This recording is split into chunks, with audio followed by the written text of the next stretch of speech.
Hey, it's Keith at Shadier Farms. So you have your mum, now what do you do with it? So I want to go over a few things on how to keep your mums looking great for as long as possible through the rest of the fall.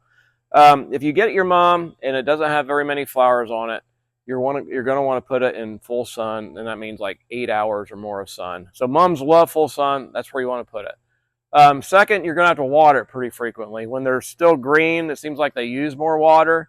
So you're going to be watering it probably every day. What you want to do, though, to know if it needs water or not, simply pick it up and see how heavy it is. If it's getting light, then you want to water. If it's still heavy, then you can cut back on the water.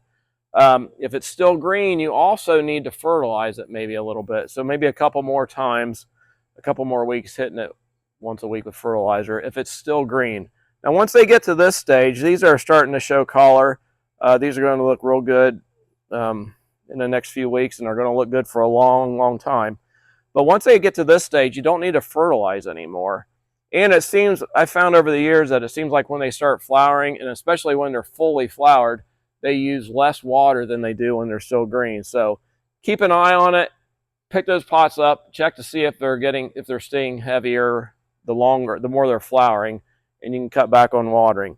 And another thing is, if you do want it in a place that doesn't get as much sun, after it is starting to flower, maybe a little bit past this stage, you can move it into more shade and it'll be okay. But I would wait until the flowers are starting to open up pretty good, and it'll be okay. But you don't want to put a mum like this in shade. Wait till they open up a little bit. So plenty of water, plenty of sun, and not too much fertilizer, and you'll be happy with your mums for this season. If you got any questions, let us know, and we'll see you next time.